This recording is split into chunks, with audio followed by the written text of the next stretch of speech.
ayca lan la source à xëy tey.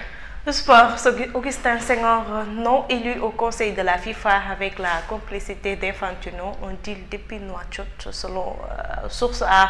Attribution du foncier entre Dakar, Thiès et Saint-Louis vers des mesures de suspension et d'annulation. Ce sont des décisions prises hier lors du conseil des ministres pour l'application de la circulaire du ministre Mabouba Diagne octroyant 20% des semences d'arachide et de riz aux coopératives féminines. L'alerte désespérée des femmes selon source A, entre autres instructions du ministre Mabouba Diagne. Je vous demande d'allouer aux femmes au moins 20% de semences d'arachide, 20% de semences de riz, 15% des tracteurs, 40% du financement. Hadja Mam Koumba Ndiaye, présidente de la coopérative des femmes semencières du Sénégal, tire la sonnette d'alarme. Selon elle, des lobbies voudraient nous priver des quotas octroyés aux femmes sous prétexte que nous ne sommes pas capables de fournir assez d'intrants. Nous n'avons plus confiance en la commission. Nous voulons ainsi prendre nos dispositions avant que nous fassions prendre. Nous ne voulons pas qu'on nous dise d'attendre l'année prochaine. Kanti, Ibrahima Sall, conseiller technique numéro 1 de Dr Alpha Ba, secrétaire d'État aux coopératives et l'encadrement paysan. Les quotas sont toujours en vigueur, mais il faut comprendre que les semences, 14 critères, que pour les semences, 14 critères objectifs ont été définis et une commission est bien constituée pour examiner les offres et sélectionner les opérateurs. Voilà. mooy semence yi nga xam ne fi mu toll nii dañoo lànk ne duñu ko daal di jox ñi nga xam ne ñooy coopérative yu ëmb mbootaayu jigéen ñi ginnaaw bi ministre bi daal di décider ñu daal di leen di octroyer mbir mi jox leen 20% ci gerte gi 15% ci li nga xam ne mooy ceeb bi ak jox leen tracteur mais ainsi 40% des semences. Leneen li nga xam ne journal bi ñëwaat na ci aussi muy l'exposé des motifs de la proposition de loi portant interprétation de la loi d'amnistie rendue publique, tir groupé contre Pastef boobee ba tey ñu ci bari ñu ngi àddu di ci jëmale ku mel ni Thierno Alassane Sall lu mu ci wax mooy la terminologie change mais la volonté reste la même. Pastef prône une justice à deux vitesses. Si les personnes qui ont commis l'incendie criminel du bus de Yara arrivent à prouver qu'elle a été animée d'intentions politiques, bloquer le pays pour obtenir la libération de leurs camarades et qu'elle appartenait à un parti politique, rien ne devait les empêcher de bénéficier de cette interprétation. Le Forum civil tire à balles réelles l'initiateur de cette proposition de loi et ses souteneurs sont dans une posture de prolonger la douleur, le désespoir et la souffrance des victimes des violences politiques intervenues entre 2021 et 2024, toujours avec l'abrogation partielle de la loi d'amnistie qui continue de diviser li nga xam ne mooy nit yi. waa Pastef ñoom bëgg nañu def li nga xam ne mooy une abrogation partielle ba daal di dugal ab proposition de loi. ñu commission bi war a daje le 21 ñu wax a amal plénière le 2. quant à ñi nga xam ne ñoo faree ci forum civil bi ak yenn ci ay politiciens yu mel ni Thierno Alassane Sall ñoom d'accord wuñu ak loolu. buñ sukkandikoo ci ay kàddoom lu mu wax mooy justice à deux vitesses la fi daal di gis. waa forum civil ñoom nee nañu Pastef li ñu bëgg mooy prolonger li nga xam ne mooy douleur bi nga xam ne ñooy victimes yi di ressentir. maanaam naru ñoo def li nga xam ne mooy justice pour amnistie bi pour comment dire ne manifestation yi fi amoon Omar.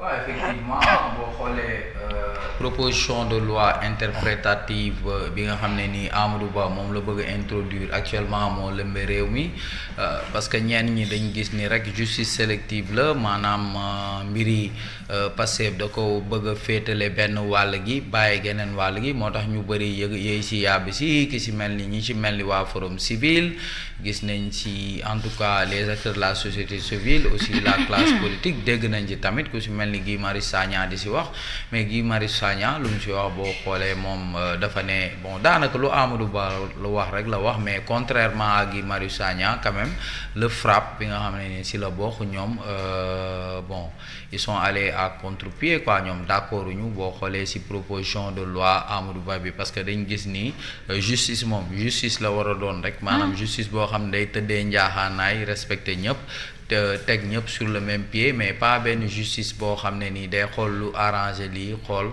lu arrangé wul ñeneen ñi donc en tout cas c'est ce qui fait débat aujourd'hui au Sénégal mooy proposition de loi bi nga xam ne nii Amadou Ba introduire nañ ko alors que y avait une autre proposition de loi boo xam ne plus complète bi nga xam ne Thierno Alassane Sall da ko déposé woon mais finalement waa Pastef fii la ñu retenir te ils sont majoritaires à l'Assemblée nationale leen lii c'est par rapport ak circulaire u ministre bi lu mu doon wax si par rapport ak les intrants agricoles joxe ay semences yeeg yooyu pour dimbali les femmes léegi nag femmes yi seen wàllu bopp si benn coopérative boo xam ne nii si la ñu bokk ñoom daal ñooy lancer alerte ndax dañ gis nii dafa am ay lobby yoo xam ne fu mu toll nii ñoom dañu bëgg a fexe ba ñoom du ñu jot si intrants agricoles yooyu nga xam ne nii ministre bi dafa ne ñoom dañ see war a jot du ci mel ni intrants agricoles yi ak dimbali leen ci wàllum bay beeg loolu leneen li si wàllum actualité ba léegi ça concerne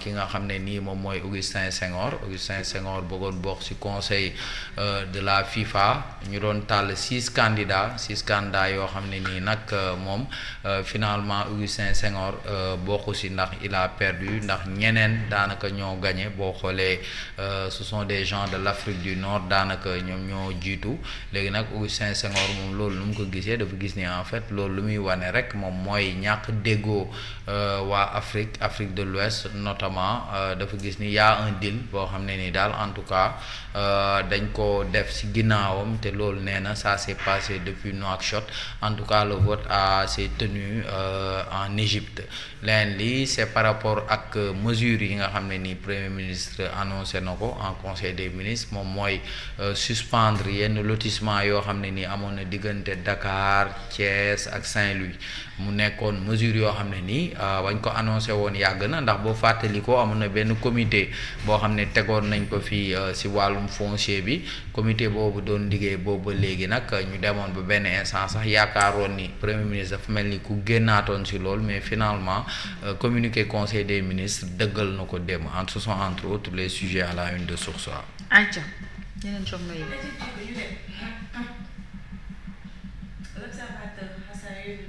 Sur l'affaire Tahirou Sarr et donne des nouvelles. Tahirou Sarr, la nouvelle caution à 419 milliards de francs CFA. L'homme d'affaires a déposé sa requête auprès de l'agent judiciaire de l'État. Mais qui a fait le droit? Oui, 419 milliards, naka lu nit di yoré mom ko kessé nar ko jël joxé ko caution. En fait, je pense pas que mu nek liquide mais c'est immobilier mom lañu jël di tay lay effectivement. Ndax génn. Waaw. Bëgg génn demal. Non mais c'est que tamit xam nga gars yi am na ñuy présenter affaire yi nii day mel ni ñuy enfoncer ay journal bi moom mooy def estimation rek. Waaw loolu laay wax. Journal bi moom moo dem def estimation nii rek mais du la moom la kay. Non mais Tahirou Sarr si wàllu journal bi mooy estimation bien yu proposé. moom la ñuy xayma. journal bi mooy xayma nii rek. bu nga liiral biir bu ubbee journal bi liiral nga xool mooy xayma rek du la ko tegal ci benn këyit boo xam ne si day da nga ciy mën mais journal xam nga rek journaliste moom. En tout cas c'est trop hein. Voilà. Stratégie de l'ombre. Moustapha Diop, parcours sinueux d'anti-politique, retour sur les faits marquants d'une sulfureuse carrière de ministre. Accident de cité Keur Gorgui, les familles des maçons brisées, les autopsies révèlent l'horreur, multiples fractures au crâne, à la mandibule, au bassin. Voilà, 8e étage, moom vraiment ku ci daanu moom. doo dese dara de. Yàlla baax na. ñëwaat na aussi ci mesures yi nga xam ne démb Ousmane Sonko daal dina koy annoncé ci li nga xam ne mooy conseil des ministres bañ doon amal démb. Le gouvernement a annulé des lotissements à Dakar, Thiès et Saint-Louis. Le PM a demandé aux ministres concernés de prendre les dispositions appropriées en vue de la finalisation des travaux de contrôle. Voilà jéego ñu dem Vox Populi moom ñëwaat na ci lutte contre le trafic international de drogue. La douane a incinéré 2605,16 kilogrammes de cocaïne dans les fours de la Sococim. Une contre-valeur de plus de 208 milliards partie en fumée. nan koy dugal mu lakk fa. Après le décès d'Abdou Diouf, Massamba Diagne, magistrat à la Cour des comptes, nommé directeur général du budget. Voilà, il remplace le feu Abdou Diouf qui a rendu l'âme la semaine dernière. Ok. Loi d'amnistie, la révision. Waaw, fa le trésor. non ki ñuy fal ni directeur du budget. waaw mooy directeur bi ex bi dafa décédé. seen xel amul fu mu dem. demul fenn ci rapport Cour des comptes ba. Loi d'amnistie, la révision partielle déchaîne les passions. Selon Guy Marius Sagna va introduire un amendement pour plus de précision. dëgg. Badara Pouy. nga waxal yàlla guy. Une abrogation partielle permettra de condamner les crimes de sang perpétrés par les tortionnaires. Voilà. Maître Oumar Youm, APR moom nee na cette proposition de loi est l'aveu du cynisme politique. ak dégg tubaab Moussa Tine moom nee na la vérité totale doit précéder l'amnistie et non la vérité partielle. Il a raison. TAS moom il revient à la charge li mu wax mooy une amnistie sélective est pire qu'une amnistie totale. loolu la daal di wax. Abba Mbaye tamit wax na ci moom li mu wax mooy nous ne devons accepter d'être prisonniers des contradictions du PASTEF. loolu la daal di wax jéego ñu dem. Libération à sa une revient sur l'affaire Ardo Gningue, ce qu'il a dit aux enquêteurs. C'est un diable veut dire c'est bon. Kii réew na de. mu benn yar. Kii réew na de. ok ak dama réew lañ ko yóbbu. xam naa li ma nee na seen caaba. boo demee ba le 19 sama jour anniversaire yaay. nee na seen caaba maanaam mooy li bon ce qui est mauvais. loolu mooy caa xanaa ñun duñ dëkkuñu Sénégal. Ardo may ñi jàmm. Allah ñun wéruñu quoi. dëgg yàlla laa war a jégg laa war a def ni Omar Sow. waaw nopp la benn yoon. Affaire douanière, Mbane immeuble Brière de Lise Sénégal Ndiaye use de son droit de réponse. Voilà. mais yow ki tudd nangam taayu bàyyi waa APR ba léegi kenn jàpp ko de mu ngi nii di filaale di dem. Délinquance fiscale présumée autour des projets Sangomar et GTA, le fisc sur le front judiciaire pour recouvrer 49,61 milliards de francs CFA appelés devant le tribunal ce 6 mars. Les 3 dossiers opposant les impôts à Woodside Air Consulting, SARL et Eiffage Marine renvoyés au 20 mars et au 3 avril 2025. Beau arraché sur l'assiette destinée au tribunal de Guédiawaye, une enquête judiciaire ouverte. En Conseil des ministres, le PM annonce leurs annulations et celle de d'autres lotissements jugés irréguliers. Voilà mooy li ñu daal di annulé démb li mu annoncé démb boobu jéego ñu dem. Les Échos moom ñëwaat na ci li nga xam ne moom la Premier ministre annoncé démb mu ne drames familiaux en vue. L'État annule plusieurs lotissements OGN et OGN Extension, le PUD de la nouvelle ville de Thiès annulé en gare Pèlerin, plusieurs annulations suite aux réserves de la SECNA, la NACIM et l'armée de l'air, beaucoup d'annulations à Guédiawaye, la DSCOS chargée de vérifier ceux qui ont une seule parcelle, la primature ceux qui ont plusieurs entre 10% pour Mbour 4 et 39% de main levée. Déaldine, avril pour Dakar et juin pour Mbour et 300 mètres carrés ci Mbour 3-4 ba. da cee bokk. Naa fa 300 mètres carrés Mbour 4 ba. ay waay Sonko ba ma ak lii nag. bariwul de vraiment par rapport ak ñeneen ñi. 300 mètres carrés. ku yebbu de dem wuti teere Touba. bariwul ku yebbu de dem wuti kër Touba ndax foofu amul DSCOS. titre foncier la. amul impôt domaine. Serigne Bey ko moom. am waaw.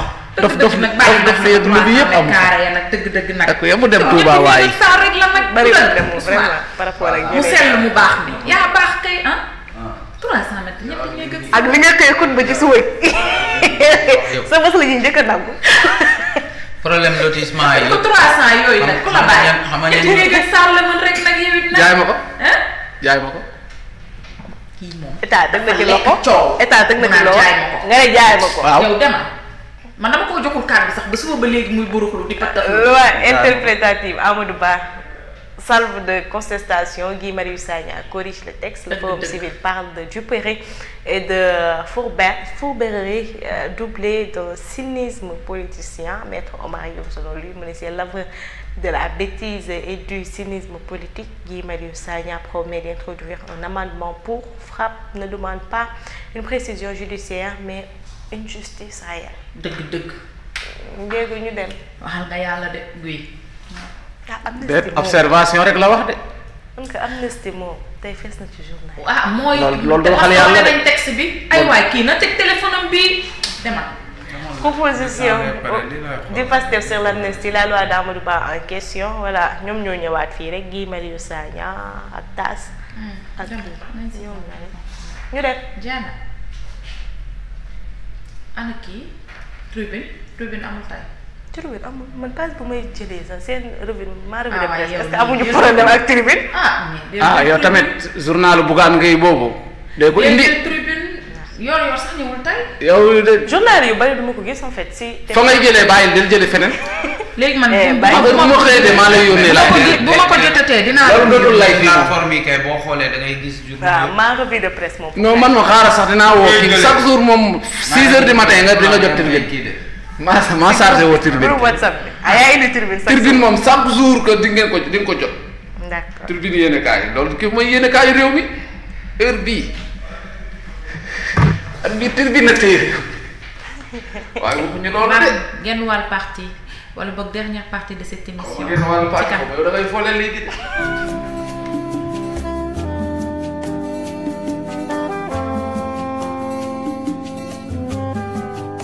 What's up, go?